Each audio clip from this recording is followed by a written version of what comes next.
Imagine you're in a situation that doesn't feel quite right, but you can't put your finger on why. Conversations leave you feeling drained or confused. Decisions you make are met with subtle resistance, and over time you start questioning yourself more than ever before.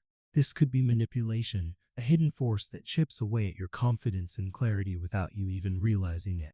Today, we're unmasking manipulation, exploring the tactics used against you, and most importantly, how you can escape its grasp to reclaim control over your life.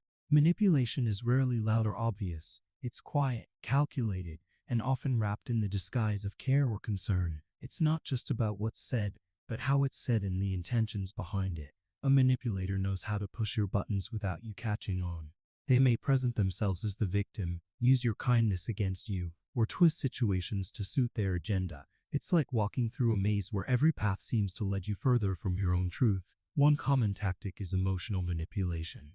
A manipulator might play on your fears, guilt, or insecurities to control your actions. They might say things like, "If you love me, you'd do this for me," or "I can't believe you'd hurt me like that after all I've done for you." Over time, this makes you feel responsible for their emotions, even when it's not your burden to carry. Then there's the classic technique of gaslighting. Imagine being told that your perception of reality is wrong, your memory of events is questioned, and you start to doubt your own mind. Gaslighting isn't just confusing, it's deeply disorienting. It makes you feel like you're losing grip on your reality. When someone repeatedly tells you that never happened, or you're imagining things, it plants seeds of self-doubt, leaving you vulnerable to further control. Another tool manipulators use is isolation.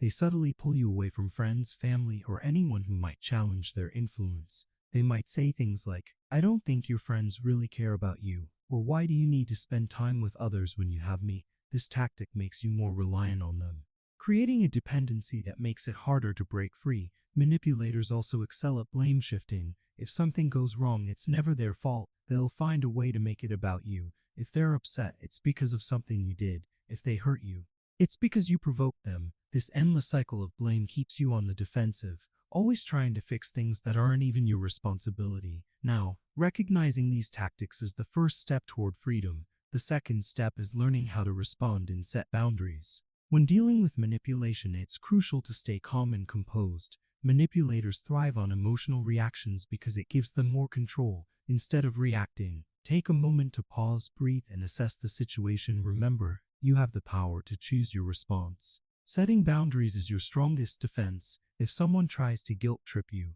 stand your ground by calmly saying, "I understand how you feel, but I won't let guilt dictate my decisions." Boundaries are not about shutting people out, but about protecting your peace and clarity.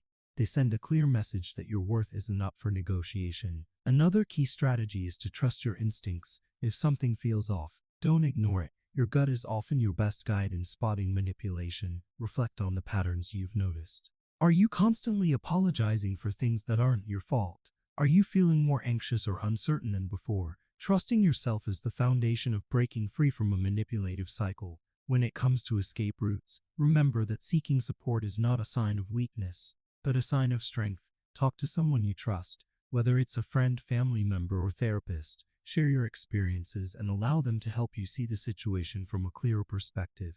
Often an outside view can reveal things you may not have noticed while you were in the middle of it all. If you decide to confront the manipulator, do so with caution. Keep the focus on your feelings and your boundaries, rather than accusing them outright. For example, you could say, "I feel uncomfortable when conversations leave me doubting myself, and I need us to communicate in a way that's respectful." Keep the conversation short and to the point, and don't engage in arguments or debates. In some cases, the best course of action may be to walk away, especially if the manipulation is persistent and damaging. Cutting ties can be difficult, particularly if the manipulator has created a dependency. But your well-being must come first. Surround yourself with people who uplift and support you, and take steps to rebuild your confidence and independence. Escaping manipulation is not just about leaving the situation, but about reclaiming your sense of self. Spend time reflecting on who you are, what you want, and what you deserve. Engage in activities that bring you joy and remind you of your strengths. Remember, you are not defined by how someone else treats you, but by how you choose to rise above it. You have the power to take control of your life, to set boundaries, to say no, and to demand respect. You are stronger than you realize, and every step you take toward breaking free from manipulation is a step toward a happier, healthier you. Don't forget to subscribe, like, and share because you will learn tons of valuable information in the next video. Together, we'll keep exploring the tools, insights, and strategies to help you thrive. See you in the next one.